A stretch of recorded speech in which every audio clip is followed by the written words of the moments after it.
yang kita hadapi, dia mainnya di rasa. Lah, kuncinya rasa itu ada di mana? Di pikiran. Nah, kalau sampean bisa menguasai pikiran sampean sendiri, sampean akan bisa menguasai pikiran orang lain. Santet itu masuknya di situ. Dari rasa ke pikiran, pikiran akhirnya menimbulkan rasa sakit. Saderenge nglajengaken mirsani video sakjangkepipun, kula aturi kapurih nutul tombol subscribe supados boten ketinggalan video salajengipun. Kagem kemanfaatan video menika, monggo dipun like, komen, lan ugi share. Mugi panjenengan sedaya pinaringan seger waras, bejo donya bejo akhirat, rahayu rahayu rahayu sagung dumadi.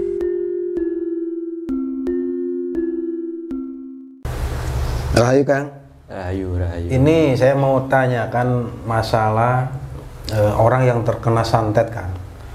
Nah itu yang saya tahu ketika diobatin dia balah balik gitu Kang, balah balik ke yang mengobatinya. Nah itu apa ada sebab atau unsur lain?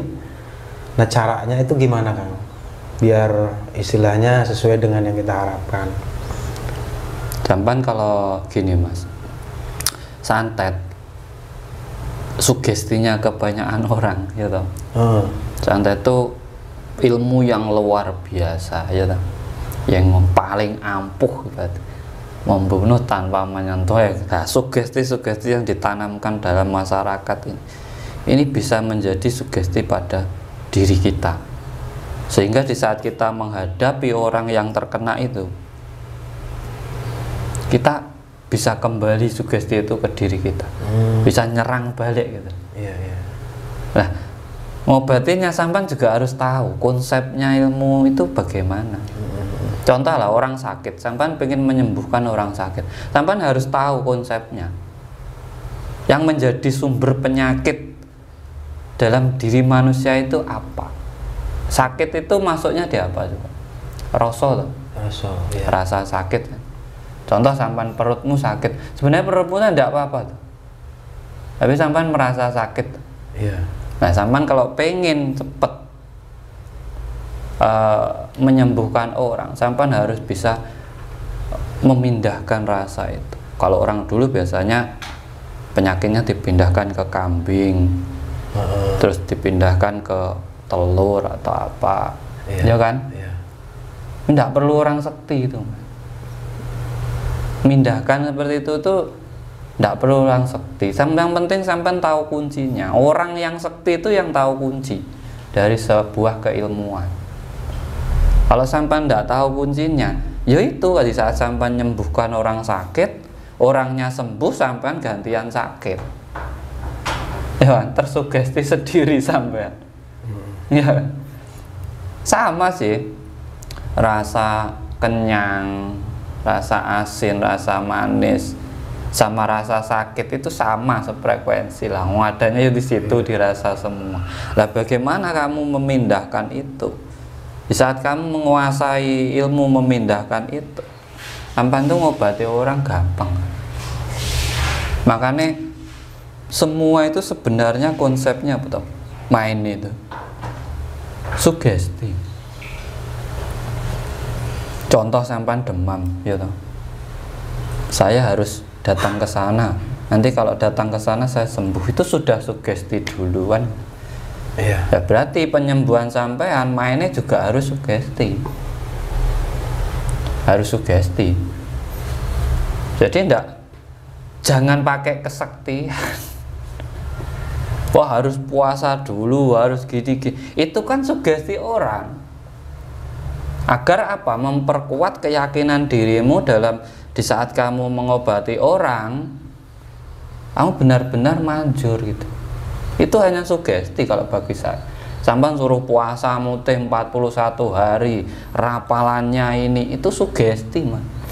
Mensugesti dirimu di saat kamu mengobati orang, kamu memiliki keyakinan diri, kepercayaan diri. Coba ini orang sakit, saya ngobati, Mas saya sakit, sampai bilang itu, terus saya ragu-ragu, iya iso ora ya, orang ya tidak percaya toh. Karena yang kita hadapi, dia mainnya di rasa. Lah kuncinya rasa itu ada di mana? Di pikiran. Nah, kalau sampean bisa menguasai pikiran sampean sendiri, sampean akan bisa menguasai pikiran orang lain. Santet itu masuknya di situ. Dari rasa ke pikiran, pikiran akhirnya menimbulkan rasa sakit. Kembali ke rasa lagi jadinya sakit. Wah, saya dibuangi bunga itu. Waduh, saya dibikin orang ini kan. Nah, ya kan, udah merasa sendiri. Pikirkan akhirnya, sopo ya sing gawe aku. Ya kan? Wah, ini nanti ada apa-apa sama keluargaku. Jadi mas, jadi sebenarnya yang dibuang itu tidak ada apa-apanya, cuma itu untuk mengombang-ambingkan rasa orang, akhirnya berpikir dari pikiran itu loh sumber penyakit. Bisa jadi motivasi, bisa juga jadi penyakit itu ya pikiran teman. Nah makanya untuk menyembuhkannya sampai bermainnya di situ aja, di kuncinya di pikiran orang itu tadi. Kalau rasa itu gampang berubah. Keyakinan itu tidak bisa pakai rasa saja. Ya rasa nih, ya dipikirkan, dirasakan juga dipikirkan. Itu baru namanya benar-benar iman. Iman yang sejati itu di situ dirasakan, dipikirkan, terus dilakukan. Konsepnya itu 3 itu. Ya. Makanya banyak yang kembali. Masalah apa? Dia juga suruh sugesti. Ya. Wah ini santet dari ibaratnya dari wetan, berat ini, sing berat siapa nih? Berat lah pikiran ya Pak. Iya. Rasane. Kalau pengobatannya simpel. Kamu tinggal bagaimana kamu bisa menguasai pikiran si sakit ini. Orang sakit itu sampean ambil pertama pikirannya. Pasti banyak pemikiran di situ orang sakit. Nah, itu sampean suruh dia bicara apa yang dia keluhkan, apa setidaknya apa mengurangi beban. Ini perutku ada pakunya, ada ininya, kan dia cuma merasa ada, ya kan? Sebenarnya tidak ada, itu cuma rasanya ada gitu. Seperti ada yang nusuk-nusuk, yang nusuk siapa kan? Itu kan perasaannya sendiri di. Nah kalau konsepnya sampai ngobati itu sebenarnya enak mas. Sebagai contoh gini aja. Gini mas, sampai ini mas. Oh, yes. Ini sampai ini. Contoh iki kan, sampai kan rasa toh. Iya. Nah, sampai kan keri ya mas. Duwe kan rasa keri kan duwe. Sampai gini sih, rasa keri. Kan keri ya sampai. Nah, ki podo mas. Ini sama yang dirasakan orang ibaratnya perut saya itu kena. Ya, sama itu mainnya dirasa juga ya.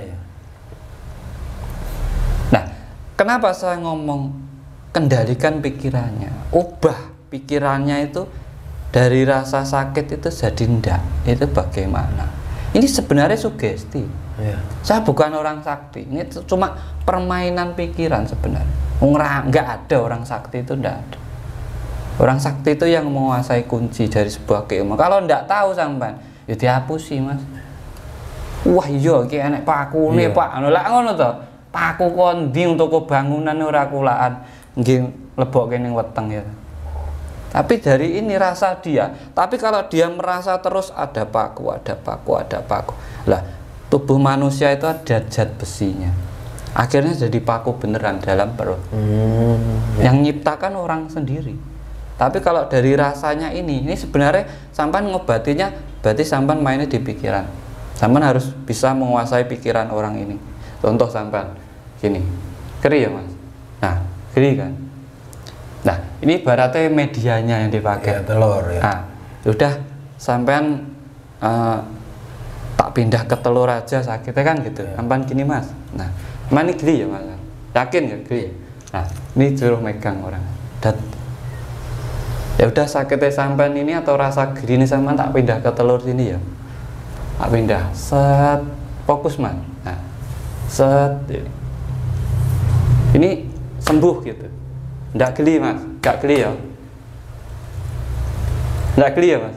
Nah, tak balik kene, set, geli. Nah, sama sebenarnya. Udah mas, wes. Permainan pikiran tuh. Kalau sampan ke bawah ke pikiran, loh kalau sampan yang mindah ini ya ibaratnya, sampan tersugesti sendiri, wah ini berat santetnya. Terus sampan akhirnya dari rumah mikir, wah Saya tadi mindah penyakit berat, ini kuat apa ndak? Sampean kena juga. Benar. Sugesti itu masuk gitu. Tapi yo iki yo guyon Mas. Rapalane opo yo nggak ada rapalan. Ndak puasa dia. Intinya meditasi, saya sering meditasi itu cuma gimana kita bisa menguasai rasa, pikiran, akhirnya kita bisa menguasai tingkah laku kita sendiri harus bagaimana. Di saat kita menguasai diri kita sendiri, kita bisa menguasai orang lain. Karena sama, ragam manusia itu sama konsepnya, unsurnya yo sama, rasanya yo podo, sampean gula legi aku yo legi, ya toh. Iya. Pak, apa itu daun pepaya pahit, saya juga pahit, ya sama. Iya. Lah kalau sampean merasa sakit, saya juga bisa merasakan sakitnya Pak Anjen. Ini konsep yang jauh aja lah, menyembuhkan tanpa menyentuh ya. Iya. Jadi saat sampean sakit perut, saya ngerasain sakit perut. Di sini sugesti saya sembuhkan penyakit saya. Tapi tujuan saya untuk jenengan. Iya. Saya jadi jenengan, jenengan adalah saya. Sudah, set. Ini sembuh, sampean sembuh. Ini kalau dalam ajaran Jawa, ini ilmu tingkat tinggi. Aku ya kowe, kowe ya aku. Kita adalah alam, alam adalah kita. Konsepnya apa mainnya sebenarnya? Rasa, pikiran, cangkem. Kalau kita menyembuhkan orang, yakin dirasanya kita bisa menyembuhkan, kita pikirkan, kita tahu konsepnya, kita ucapkan sebagai sabdo, jeblek sembuh. Iya. Banyakan orang kan enggak seperti itu. Makanya menyembuhkan orang tidak harus dari turunan nih, enggak harus dapat apa ya uang setse atau ora lah. Orang hidup itu sama Tuhan dibekali pikiran, akal pikiran ini kon mikir, gunakno alatnya wong urip yang pikiran. Sampan bisa memecahkan misteri ya karena sampan berpikir bukan merasa. Kalau sampan hidup mengikuti rasa sampean sendiri, sampan mau hidup seneng itu ndak mungkin. Iya. Karena di saat sampean seneng belum tentu orang berpikir seneng. Ya, senengmu belum tentu senengi orang lain. Iya. Benermu belum tentu beneri orang lain. Sakitmu belum tentu sakitnya orang lain. Kadang sampean sakit orang malah seneng. Konsepnya belajar di pikiran. Nah, belajar menyembuhkan penyakit, sampean harus menguasai ilmu sugesti. Iya. Puncak keilmuan itu sebenarnya mungkah sektian itu puncaknya di sugesti. Semua di sugesti. Iya. Ini sebenarnya tidak boleh dibongkar seperti ini. Nanti nggak ada orang sekti ya. Tapi sampean tanya saya jawab sesuai apa yang saya ketahui. Kalau yangnya ya biarin, memang dia rananya di seperti itu gitu. Lalu ini Kang, satu lagi, rasa ketakutan sama rasa sakit itu yang diderita tadi, seperti pasien yang katanya kena santet, itu kan ketakutan yang mendalam itu kan bikin orang lupa gitu Kang. Untuk rasa sakit itu mungkin bisa diobati lah dengan cara dihibur. Tapi kalau udah ketakutan nerap di dalam dirinya itu gimana caranya Kang? Bisa, itu dengan sugesti juga bisa. Itu dengan hipnoterapi bisa. Hipnoterapi itu mainnya tetap sugesti Mas. Iya. Jadi orang itu sebenarnya takut apa, ya kan? Fobia lah kalau orang. Iya, fobia. Itu yang ditakutinya ini nanti dijadikan sesuatu. Dia ada rasa ketakutan ke sesuatu, pasti ada rasa seneng ke sesuatu, ya kan? Nah, rasa ketakutannya ini diubah jadi senengnya. Jadi bendanya yang ditakuti ini diubah jadi benda yang disenangi. Nanti kalau ketemu ini, dia berpikirnya benda ini benda yang disenangi tadi. Jadi akhirnya nggak takut. Itu sebenarnya hipnoterapi sih. Hipnoterapi itu orang yang apa ya, sakit aja bisa sembuh Mas. Penyembuhan paling mudah itu hipnoterapi. Kita nggak pakai tenaga, kita pakai sugesti, nggak perlu tenaga dalam, nggak perlu tetek bengek, rapalan, opo wis. Cukup suruh tidur, kita kasih sugesti, bangun, badannya enak. Sebenarnya itu nggak ada yang spesial ya Mas. Makanya nek ada berpikir orang sewaktu sakti ini saya piye sih kan. Iya. Makanya orang tuh pasti konsepnya itu sugesti.